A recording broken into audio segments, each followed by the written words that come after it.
மதுரை தெப்பக்குளத்தில் உள்ள தனியார் மண்டபத்தில் தேமுதிக பூத் முகவர்கள் ஆலோசனை கூட்டத்தில் பேசிய அக்கட்சியின் பொதுச் செயலாளர் பிரேமலதா விஜயகாந்த், தமிழகத்தில் உள்ள பெரிய கட்சிகள் உட்பட அனைத்து கட்சிகளும் தேமுதிக உடன் கூட்டணி வைக்க ஆர்வமாக இருக்கிறார்கள்.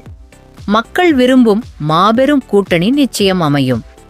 இந்த முறை மிக பொறுமையாக, தெளிவாக, சரியான நேரத்தில் சரியான முடிவை எடுப்போம். கூட்டணி மந்திரி சபையில் நாங்கள் இருப்போம் என்றார்.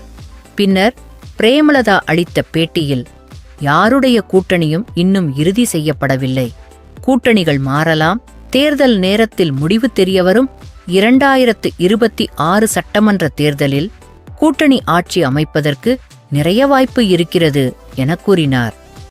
பாண்டியராஜ் அவர்கள் தலைமையில் நடக்கின்ற இந்த ஆலோசனை கூட்டத்திலே பங்கேற்க வந்திருக்கும் எங்கள் மண்டல பொறுப்பாளர் அண்ணன் பன்னீர்செல்வம் அவர்களுக்கும், பொறுப்பாளர்கள் ராமு அவர்களுக்கும், பூக்கடை ஆனந்த் அவர்களுக்கும், மேடையிலே வீற்றிருக்கும் பாலா அவர்களுக்கும், அழகர் சுவாமி அவர்களுக்கும், அதே போல இங்க கழக செயலாளர், நகர செயலாளர் மணிகண்டன் அவர்களுக்கும், மேடையிலே வீற்றிருக்கும் அனைத்து நிர்வாகிகளுக்கும், இந்த ஆலோசனை கூட்டத்திலே கலந்து கொள்ள வந்திருக்கும் எங்களுடைய கழக நிர்வாகிகள் அனைவருக்கும் நான் எதிர்காலம் கூப்பி எனது பணிவான வணக்கத்தை, அதுவும் மதுரையிலே மதுரை மண்ணின் மருமகளாக உங்கள் மகளாக என் உரையை தொடங்குவதில் பெருமகிழ்ச்சி அடைகிறேன். இந்த வார்த்தையை நான் மதுரையை தவிர வேறு எதுவும் சொல்ல முடியாது. அது மதுரைக்கு மட்டுமே முடிந்தாங்க அந்த வார்த்தை. கேப்டன் வந்து இந்த மண்ணின் மைந்தர், மதுரையின் மருமகள் அப்படிங்கிறத இந்த ஒரு ஊர்ல தான் நான் இன்னைக்கு தமிழ்நாடு முழுக்க எத்தனையோ மீட்டிங், எத்தனையோ ஆலோசனை கூட்டம், எத்தனையோ நிகழ்வுகளுக்கு நாங்க போறோம் வரும், உங்களுக்கு தெரியும். ஆனா மதுரைக்குள்ள வரும் பொழுது மட்டும் எனக்கும் சரி, கேப்டன் அது என்னன்னு தெரியல, ஒரு இனம் புரியாத ஒரு சந்தோஷம். அது அந்த ஒவ்வொரு செல்லும் அது ஒரு பாண்டி. ஏன்னா நான் பிறந்து வளர்ந்தது எல்லாம் வேலூர் மாவட்டம், கேப்டன் பிறந்து வளர்ந்தது எல்லாம் மதுரை மாவட்டம். கேப்டன் என்கிட்ட மதுரையை பத்தி இந்த 33 வருஷம் அவர் சொல்லி சொல்லி சொல்லி சொல்லி என்னைய வந்து இன்னைக்கு முழுசா மதுரையின் மருமகளாக உங்க பொண்ணாகவே மாற்றி கொடுத்தார். இங்க ஸ்டேஜ்ல இப்படி வர தலைவருக்கு பூ போடுறதுக்கு ஒரு நிமிஷம் அப்படியே ஆடிட்டேன். ஏன்னா டெய்லி நான் தலைவர் கோயில்ல பூஜை பண்றேன், எத்தனையோ இடங்கள்ல தலைவர் போட்டோக்கு பூ போடுறோம், எவ்வளவோ நிகழ்ச்சிகள். ஆனா அது என்னன்னு எனக்கு தெரியல. இப்ப கிட்ட அப்படி போற தலைவர் லைவா என்கிட்ட பேசுற மாதிரி ஒரு ஈர்ப்பு சக்தி அந்த போட்டோல என்னால பார்க்க முடிஞ்சது. ஒரு நிமிஷம் அப்படியே எனக்கு எமோஷன் ஆயிடுச்சு. இதான் உண்மை, உங்ககிட்ட சொல்றேன். அந்த கண்கள்ல ஒரு ஜீவன், அந்த சிரிப்புல ஒரு ஜீவன், அந்த போட்டோல ஒரு ஜீவனை இன்னைக்கு நான் உணர்ந்தேன். மதுரை மண்ணுக்கே சொந்தக்காரர் இல்ல கேப்டன். மதுரையினுடைய பெருமை இன்னைக்கு உலகமெல்லாம் கொண்டு போய் சேர்த்த ஒரு மகான் நமது கேப்டன். கேப்டன் மதுரைக்கு பிறந்தது கேப்டனுக்கு மட்டும் பெருமை இல்லை, ஒட்டுமொத்த மதுரைக்கே பெருமையை சேர்த்து வருகிறார் தலைவர் அவர்கள் என்றால் என் வார்த்தை மிக இல்லை என்பதை நீங்களும் அறிவீர்கள் நான் நம்புறேன். இன்னைக்கு உள்ளம் தேடி இல்லம் நாடி என்கின்ற பூத் முகவர்களுக்கான ஆலோசனை கூட்டம். இந்த ஆலோசனை கூட்டம் இன்னைக்கு தமிழ்நாடு முழுக்க நாம நடத்திட்டு இருக்கோம். அந்த வகையில் இன்னைக்கு மதுரையில் எங்களுடைய சகோதர சகோதரிகளை பார்க்க வந்திருக்கேன். இப்போ நமது தொகுதி பொறுப்பாளர்கள் ராமு அவர்களும் ஆனந்த் அவர்களும் அவங்க சம்பந்தப்பட்ட அந்த பூத் கமிட்டிகளை நிறைவு செய்து அந்த புத்தகங்களை என்னிடம் ஒப்படைத்தார்கள். இந்த பணி மிக சிறப்பாக செய்து முடிக்க அவர்களுக்கு உறுதுணையாக இருந்த மண்டல, மாவட்ட, தொகுதி பொறுப்பாளர்களுக்கு, மாவட்ட செயலாளர், மற்ற நிர்வாகிகள் கூட இருந்து அதை மிக பிரம்மாண்டமா வெற்றி பெற செய்த அனைத்து கழக நிர்வாகிகளுக்கும் தேசிய முற்போக்கு திராவிட கழகத்தின் சார்பா, தலைவர் சார்பா என்னுடைய வாழ்த்துக்களை தெரிவித்துக் கொள்ள கடமைப்பட்டிருக்கிறேன். இன்னைக்கு தமிழ்நாடு முழுக்க 63,000 பூத் இருக்கு. அந்த 63,000 பூத்திலையும் ஆளுங்கட்சி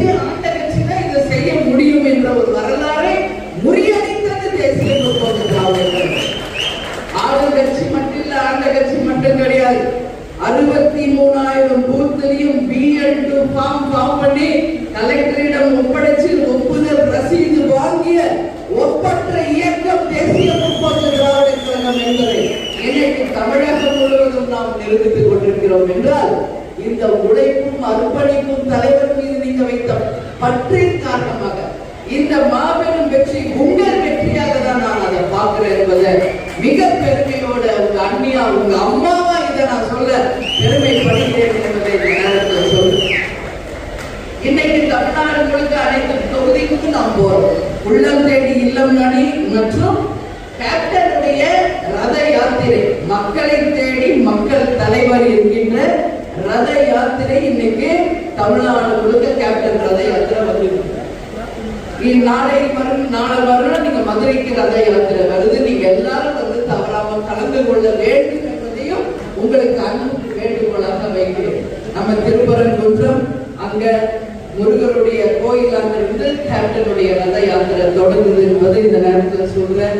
அதே மாதிரி வேற எங்க மேலூர்லயும் ரத யாத்திரை, 2 இடங்களிலுமே கேப்டன் ரத யாத்திரை. அந்த ரதத்தை யாத்திரை நம்ம ஏன் சொல்றோம்னா அதுவே ஒரு வரலாறு தான்.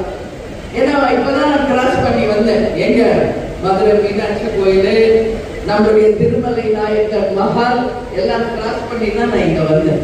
அப்படியே அந்த பேலஸ நான் பாக்குற, திருமலை நாயக்கர் மஹாலை பாக்குறப்போ அவங்க இந்த மதுரையை உருவாக்க அவங்க எவ்வளவு கஷ்டப்பட்டு இந்த மதுரையை உருவாக்குனாங்க. அந்த திருமலை நாயக்கர் அவருடைய அரண்மனை ஆகட்டும், அந்த ஆயிரங்கால் மண்டபமாகட்டும், அவர் உருவாக்கிய மதுரை மீனாட்சி கோவிலாக இருக்கட்டும், இந்த உலகம் இருக்கும் வரை ஒரு வரலாறு அமைச்சிட்டு போயிருக்காருன்னா அதுதான் மதுரையினுடைய வரலாறு என்பதெல்லாம் பார்க்கும்போது பெருமையா இருக்கு. அது போன்ற ஒரு புண்ணிய பூமி. நான் எப்பவுமே மதுரையை வியந்து பார்த்திருக்கேன். நேற்று கூட சொன்னேன், மதுரையை சுத்திய கடவுளுடைய ஆசீர்வாதம் உங்களுக்கு எல்லாருக்கும் எப்பவுமே இது ஒரு புண்ணிய பூமினா இந்த வார்த்தை மிகையில்லை. பரமேஸ்வரருடைய குடும்பம் எது? பரமேஸ்வரர், அம்மாள், விநாயகர், முருகன், அவங்க ஃபேமிலி. அது மாதிரிதான் நாங்க கேப்டன், நான் விஜய் பிரபாகர், சண்முக பாண்டியன் அப்படிதான் நாங்க வாழ்ந்தோம் என்பதை உங்ககிட்ட ஷேர் பண்ணோம். கேப்டனுக்கும் ஈஸ்வரனுக்கும் அதிக தொடர்பு. அதனாலதான் கேப்டன் தான் பிறந்த மண்ணில தான் தன்னுடைய கட்சி ஆரம்பிச்சாரு. எங்க திருமணம் நிலைய மதுரையில தான், இங்க இருக்கிற அழகர் கோயில தான் குழந்தைங்களுக்கு மட்டடிச்சு காதல் குத்துறது என்று எல்லா நிகழ்வுகளும் மதுரையில தான் நம்ம வந்து செய்திருக்கிறோம். அந்த வகையில் 234 தொகுதிகளுக்கு வேட்பாளருக்கு கேப்டன் அமர்ந்து கையெழுத்திட்ட இடமும் இதே மதுரை தான் என்பதை பெருமையோடு சொல்றேன். இங்க மதுரையை சுத்தி கடவுளோட ஆசீர்வாதம் ஏன்னு சொல்றேன். பசுமலை அப்படின்றது சிவனின் அடையாளமா பாக்குறேன். மதுரை மீனாட்சி அம்மன் நீங்க நடுநிலையாக இருந்து மக்களை காப்பாற்றுறாங்க. நாகமலை அப்படின்னு அம்பாளின் உருவமாக ஒரு மலை இருக்கு. ஆனை மலை என்று சொல்லி நம்முடைய விநாயகரின் அடையாளமாக ஆனமலை, முருகனுடைய அடையாளமா திருப்பரங்குன்றம் மலை இருக்கு. இதை விட என்ன வேணும் மதுரைக்கு பெருமை? இதை விட எந்த ஊர்லயும் இந்த அமைப்பு இருக்கா யோசிச்சு பாருங்க. இந்த மாதிரி ஒரு அமைப்பு இருக்கிற ஒரு மதுரை ஒரு புண்ணிய பூமி. இது தமிழ் வளர்ந்த பூமி, பாண்டிய மன்னர்கள் ஆண்ட பூமி, தமிழே இங்கதான் உருவானதாக வரலாறு. சோ அந்த அளவு ஒரு பெருமைக்குரிய மதுரை. சாப்பாடை பத்தி நம்ம சொல்லவே வேணாம். 24 மணி நேரம் தூங்கா நகரம் என்று பெயர் பெற்ற மதுரை, அந்த மதுரைக்கே உரிய அந்த பெருமை தான். மதுரைனாலே கூடயே சேர்ந்து வரும் லந்தும் கெத்தும், அதுவும் மறக்க முடியாது. அதெல்லாம் நான் கேப்டன்ல பார்த்திருக்கேன். மதுரைல இருந்து அவ்வளவு அடிப்பா அடிச்சாங்க, காது பிஞ்சிடும். அப்படி ஒரு சேட்டை எல்லாம் இருந்து ட்ரைனிங் ஆகிதான்.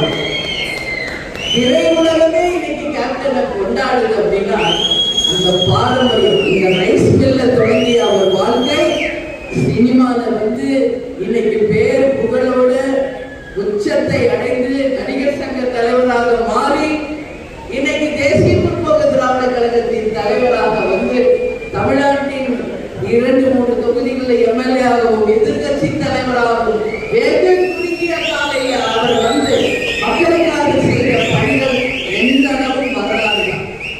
தன்னை தேடி வருபவர்கள் யாரும்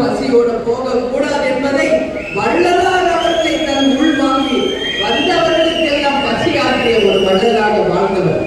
தான் உழைத்து சம்பாதிச்ச காசுல என்னெல்லாம் தன்னால முடியுமோ சைலண்டா ஒரு ஆளு கூட தெரியாம உதவி செய்த ஒரு மனிதர் தான் அது கேப்டன் என்பதை நான் பெருமையோடு சொன்ன.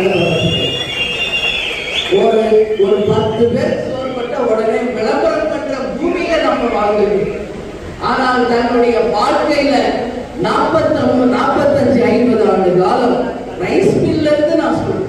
ரைஸ் மில்ல நடிகராகிறதுக்கு முன்னாடி இருந்து சொல்றேன். அவர் மாணவராக இருந்த காலத்துல இருந்து அது அவர் ரத்தத்துல ஊர்ன ஒரு விஷயம். தன் கண்ணத்துல ஒருத்தர் கஷ்டப்பட்டு அவரால் பார்க்க முடியாது.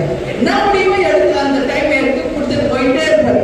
அதை பத்தி மறுபடியும் யோசிக்க மாட்டார். இவங்க திருப்பி கொடுப்பாங்க, அதெல்லாம் யோசிக்க மாட்டார். அதுதான் உண்மையான தர்மம் அப்படிங்கறத நானும் தலைவரை பார்த்து கத்துக்கிறேன். சொல்வார், என்ன எடுத்துட்டு போகிறப்ப ஒண்ணும் கிடையாது, அருணாக்குடிய கூட எடுத்து விட்டுதான் புதைக்கிறாங்க 6க்கு 3. இது என்ன பெருமை? எங்க பார்த்தாலும் லஞ்சம் ஊழல் பண்ணி என்ன சாதிக்க போறோம்? வாழ்ந்தா மக்களுக்காக வாழவும் சொல்லி கொடுத்துட்டு போன ஒரு மகான். வாழ்ந்தார் கேப்டன், மக்களுக்காக வாழ்ந்தார் என்ற வரலாறை உருவாக்கிட்டு போயிருக்கார். இன்னைக்கு உலகம் எல்லாம் கேப்டனை கொண்டாடுறாங்க. கேப்டன் கோயிலுக்கு நீங்க எல்லாம் வந்திருக்கீங்களா? சென்னைக்கு எல்லாரும் வந்திருக்கீங்களா? வரல. யார் வரல அவங்க மட்டும் கை தூக்குங்க. வராதவர்கள் மட்டும். பெண்கள் அதிகமாக வராம இருக்கீங்க. பாண்டியராஜ் அவர்களை இங்க வாங்க. இது உங்களுடைய கடமை. நம்ம கட்சியில இருக்கின்ற அனைத்து மகளிரையும் கேப்டனுடைய ஆலயத்துக்கும் சரி, குரு பூஜை அன்னைக்கு நீங்க அழைச்சிட்டு வரணும். அதே மாதிரி மாநாடு கடலூர்ல 9ஆம் தேதி மாநாடுக்கும் நீங்கள் அழைத்து வர வேண்டிய பொறுப்பு உங்ககிட்ட தர. ஒன்னும் கவலைப்படாதீங்க. பாண்டியராஜ் இருக்காரு, ஒரு பஸ் வச்சு நீங்க எல்லாரையும் கேப்டனுடைய ஆலயத்துக்கு கூப்பிட்டு வருவாங்க. ஏன்னா இந்த மதுரை மண்ணின் மைந்தர், அவரை பார்க்காம நீங்க இருக்க முடியுமா? உலகமே மட்டும் பார்த்துட்டு உலகமே வராத கேள்வி. அப்ப நீங்க ஏன் வரக்கூடாது? கட்டாயம் உங்களை அழைச்சிட்டு வருவாங்க. நீங்க அங்க வரும்போது உங்க மருமகளா, உங்க வீட்டு பெண்ணா உங்களை அன்பா வரவேற்க நான் அங்க இருப்பேன். நான் அங்க உங்களுக்காக இருப்பேன். நீங்க எல்லாரும் வாங்க. உங்களை அன்பாக வரவேற்று கேப்டனை பார்க்க வச்சு உங்களுக்கு உபசரிப்பு அன்பாக உணவளித்து பாதுகாப்பாக மீண்டும் நீங்கள் மதுரை வந்து சேரும் வரை மொத்த பொறுப்பை எங்க மாவட்ட செயலாளரும் நாங்களும் அந்த பொறுப்பை ஏற்கனவே நீங்க கட்டாயம் நல்லா இருக்கும் போதே வரணும்னு சொல்றேன். ஏன்னா நான் பார்க்கிறேன் டெய்லியாக உலகம் எல்லாம் America, London, Paris, Singapore, Malaysia, Sri Lanka, Dubai, இந்த மாதிரி பல்வேறு நாடுகள் இருந்து பல்வேறு நூற்றுக்கணக்கான மக்கள் தினந்தோறும் வராங்க. பெண்களும் தைரியமாக அரசியல் வந்து நம்மளால முடிந்ததை நாட்டுக்கும் மக்களுக்கும் செய்யணும் சொல்லி இந்த நேரத்தை கேட்டுக்கிறேன். வாக்காளர் அடையாள அட்டை இன்னைக்கு எல்லா பக்கம் தவறுதல் நடக்குது. SIR அப்படின்னு எல்லாருக்கும் கட்சியின் சார்பாக நம்ம நிர்வாகிகள் சார்பாக கேட்டுக்கிறேன். எல்லாரும் அந்தந்த பூத்துக்கு போய் வாக்காளர் அடையாள அட்டை அனைவரும் சரி பார்க்கணும். நம்ம வாக்கு ஒண்ணு கூட தவறக்கூடாது. யாரும் அதை மிஸ்யூஸ் பண்ணக்கூடாது. யாருக்கெல்லாம் அடையாள அட்டை இல்லையோ உடனடியாக வாங்கி தவறுதலாக இருந்தால் அதை சரி செய்யணும். அது மட்டும் இல்லை, நம்ம குடும்பத்தாருடைய வாக்குகளையும் நீங்கள் சரி பார்த்து இப்பொழுதே அதை ஒழுங்குபடுத்துங்க அப்படின்னு நான் கேட்டுக்கிறேன். அனைவருக்கும் வணக்கம். இன்றைக்கு மதுரையில உள்ளம் தேடி இல்லம் நாடி என்ற ஆலோசனை கூட்டத்திலே பங்கேற்பதற்காக நாங்கள் வந்திருக்கிறோம். இது முடிச்சு இன்னைக்கு ஈவினிங் தேனியில பொதுக்கூட்டம், மக்களை தேடி மக்கள் தலைவர் ரத யாத்திரையுடன் பொதுக்கூட்டம் நடக்க இருக்கிறது. அந்த நிகழ்வுக்காக இன்னைக்கு மதுரைக்கு வந்திருக்கேன். எங்களுடைய மாவட்ட செயலாளர் பாண்டியராஜ், மண்டல பொறுப்பாளர், அதே போல தொகுதி பொறுப்பாளர் எல்லாரும் மிக சிறப்பாக இந்த வேலையை முடிச்சிருக்காங்க. எல்லா தொகுதியிலும் BL2வும் பூத் கமிட்டியும் அமைத்து இன்னைக்கு தேசிய முற்போக்கு திராவிட கழகம் மிக சிறப்பாக தலைமை கழக அறிவிப்புப்படி மிக சிறப்பாக பணியாற்றிக்கிட்டு இருக்காங்க. அந்த வகையில் அவங்களுக்கு வாழ்த்துக்களை தெரிவிச்சிருக்கோம். நீங்க எதுவும் கேள்வி கேட்கணும்னா கேளுங்க. அது அங்க கேளுங்க, எங்க கிட்ட கேளுங்க. அடுத்துங்க, பிரதமர் நரேந்திர மோடி வந்து வர்ற 19ஆம் தேதி தமிழகம் வர்றாரு. இயற்கை விவசாயிகள் மாநாட்டில் பங்கேற்கிறாரு. அதை நீங்க எப்படி பாக்குறீங்க? அவர் அடிக்கடி வந்துட்டு தான் இருக்காரு. இதுதான் முதல் முறையில அவர் எத்தனையோ வாட்டி வந்திருக்காரு. அந்த மாதிரி ஒரு நிகழ்வுக்காக பிரதமர் அவர்கள் வருகிறாரு. அதனால விவசாயிகளுக்காக வர்றாரு ஒரு பிரைம் மினிஸ்டர். அதை நம்ம வரவேற்போம் என்ற இந்த கருத்தை சொல்றேன். அது எது வேணாலும் நடக்கும். இந்த நிமிஷம் அதுக்கு பதில் நம்ம சொல்ல முடியாது. ஏன்னா இன்னும் யார் யாருடன் கூட்டணி என்பது இன்னும் உறுதி செய்யப்படல. இருக்கின்ற கூட்டணி அங்கதான் இருக்காங்களா, வெளியே வர்றாங்க என்பதும் தெரியாது. அதனால் தேர்தல் நேரம் வரும் பொழுது கூட்டணிகள் மாறலாம், அமையலாம். தேர்தல் முடிவுகள் இந்த முறை நிச்சயம் வேறு மாதிரி இருக்கும். அந்த நேரத்தில் இது போல கூட்டணி மந்திரி சபை அமையவும் நிறைய வாய்ப்பு இருக்கிறது என்றுதான் என் கருத்தை சொல்றேன்.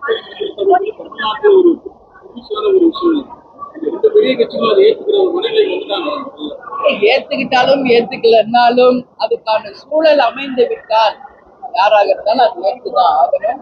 அது போல ஒரு சூழல் நடக்கிறதுக்கு நிறைய வாய்ப்பு இருக்கு. நிச்சயமாக அந்த மாதிரி ஒரு சூழல் தமிழ்நாட்டில் இந்த தேர்தலில் நடக்கும்.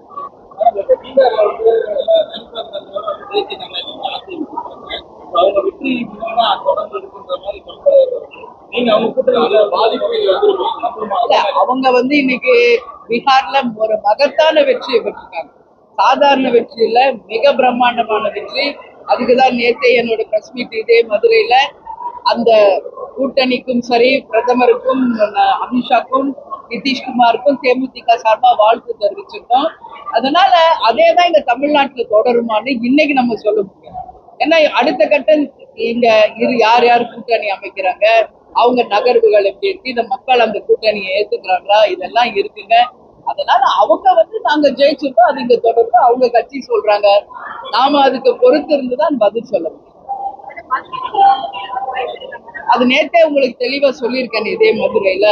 எங்க மாவட்ட செயலாளரை ஏற்கனவே நாங்க மத்திய தொகுதி வெற்றி பெற்றதால் மீண்டும் நீங்க இங்க போட்டியிடணும், மதுரை மருமகளாக கேப்டனின் மண்ணான மதுரையில் நீங்க போட்டியிடணும் அவங்க விருப்பத்தை சொல்லியிருக்காங்க. மதுரையில வந்ததுனால அப்படி சொல்றாங்க. நான் தமிழ்நாடு முழுக்க டிராவல் பண்றவங்க உங்களுக்கு தெரியும். அப்படி பார்த்தா நான் கடலூருக்கு போனா எங்க மாவட்ட செயலர் கேப்டன் ஜெயிச்ச விருதாச்சலம் நீங்க நிக்கிறோம். கள்ளக்குறிச்சி போனா நீங்க கேப்டன் ஜெயிச்ச ரிஷி வந்து நிக்கிறோம். இந்த மாதிரி ஒவ்வொரு ஊருக்கு போறப்போ அவங்க விருப்பத்தை சொல்றாங்க. ஆனா கடைசியில தான் இது தெரியும், எந்த தொகுதி யார் வேட்பாளர் என்பதெல்லாம் இறுதி கட்டத்துல தான் அறிவிக்கும்.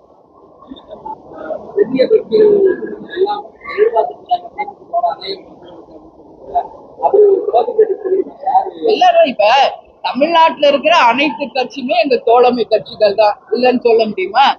எல்லாருமே தோழமை கட்சிகள் தான்.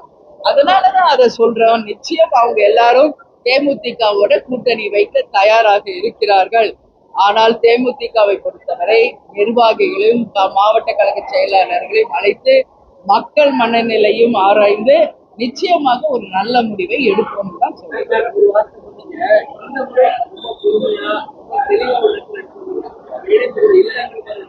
அப்படியே நீங்க எடுக்க முடியாதுங்க, அப்படி கிடையாது. இப்ப கூட அண்ணன் உதயகுமார் அவர்கள் என்னை சந்திக்க வந்திருக்காரு, கீழேதான் வெயிட் பண்றாரு, இப்ப மேல வரப்போறாரு. அப்படி கிடையாது, நாங்க இவங்க கூட தான் கூட்டணி, அவங்க கூட கூட்டணி இல்லைன்னே நாங்க சொல்றோம். எங்களை பொறுத்த வரைக்கும் எல்லாமே தோழமை கட்சிகள். எங்க அம்மா மறைவுக்கு நீங்க எல்லாருமே பாத்தீங்க, தமிழ்நாட்டில் இருக்கின்ற அனைத்து தலைவர்களும் அவங்களுக்கு இறுதி மரியாதை செலுத்தியிருக்காங்க.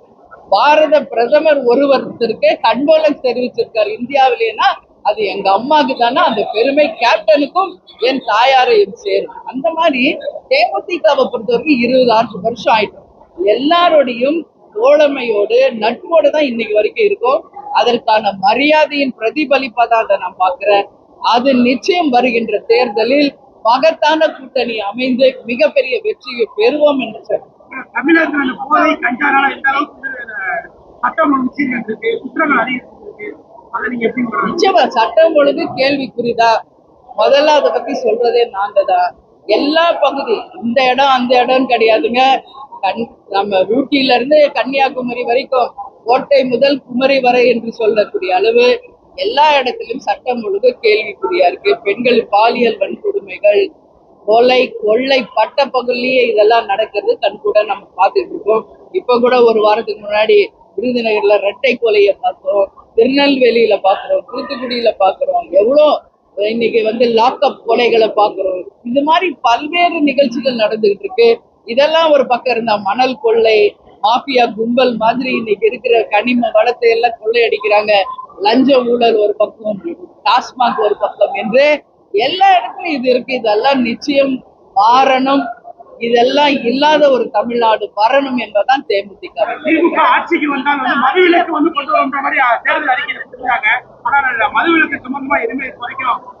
இது தேர்தல் நேரம் வரும்போது வாக்குறுதி கொடுத்ததா நீங்க சொல்றீங்க. அவங்கள கேட்டா அந்த மாதிரி ஒரு வாக்குறுதி நாங்க தரவே இல்லைன்னு திமுக சொல்றாங்க. இது இப்ப நேத்து கிடையாது. யார் ஆட்சிக்கு வர்றதுக்கு முன்னாடியும் அந்த கட்சி நாங்க முழு மது விலக்கை கொண்டு வருவோம்னு சொல்றாங்க. ஆனா இன்னைக்கு வரைக்கும் அதை யார் செஞ்சிருக்காங்க? கிடையாது. இன்னைக்கு நிதிஷ்குமார் ஜெயிக்கிறாருன்னா பீகார்ல முழு மது ஒழிப்பு அவர் பண்ணி நிரூபிச்சிருக்காரு. இது மாதிரி நம்ம தமிழ்நாடுலயும் வரணும் என்பதுதான் தேமுதிக விருப்பம் என்று நான் சொல்றேன். அந்த மாதிரி அவங்க எடுத்த ஒரு ஸ்ட்ராங் டிசிஷன்.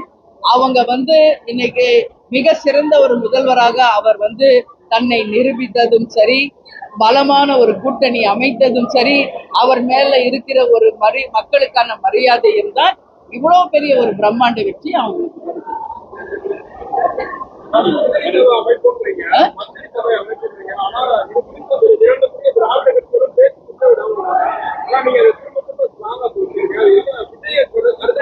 அது இன்னைக்கு பார்த்தா அவங்களுக்கு அப்படிதான் தோணும்.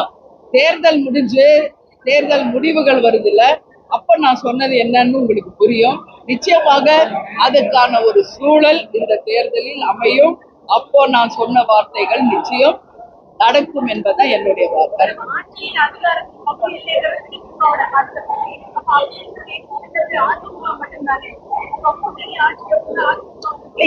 நான் என்ன சொல்றேன், இந்த கட்சி தான் அந்த கட்சி தான் நான் சொல்ல விரும்பல.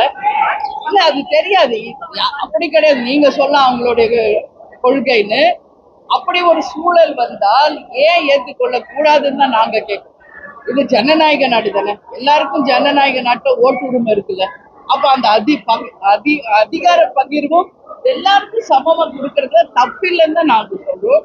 அதுக்கான சூழல் இந்த தேர்தலில் வரும் என்று நாங்க கணிக்கிறோம். வெயிட் அண்ட் சீ, பார்ப்போம் என்ன நடக்குது.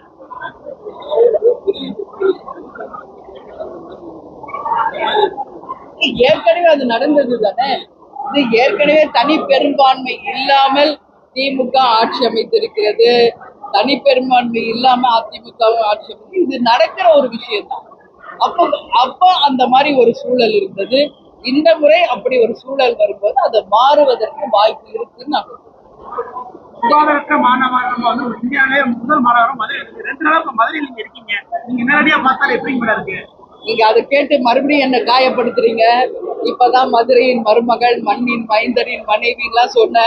எடுத்தவுடனே இந்தியாவிலேயே அசுத்தமான நகரம் மதுரை தான் நம்பர் 1ல இருக்கின்றதே என்னை பொறுத்தவரை அவமானமா நான் நினைக்கிறேன். உண்மை, என் கால் படாத இடமே இந்த மதுரையில் இல்லை. ஏன்னா இடைத்தேர்தல்கள், பொது தேர்தல்கள், பார்லிமெண்ட் எலெக்ஷன், கார்பரேஷன் எலெக்ஷன், ஒவ்வொரு வார்டாக நாங்க போய் பார்த்திருக்கோம்.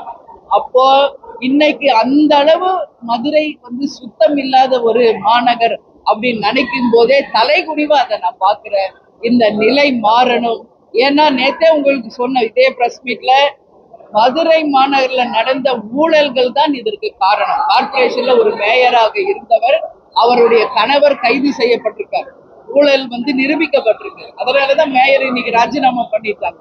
சோ இந்த அளவு ஊழல் இருந்தா எப்படி நிர்வாகம் பண்ண முடியும்? ஒரு தவறான ஒரு நிர்வாகத்திற்கு எடுத்துக்காட்டா இன்னைக்கு மதுரை மாறிடுச்சு. இது தலைகுனிவு. இது மதுரைக்கு மட்டும் இல்லை, இது தமிழ்நாட்டுக்கே தலைகுனிவு.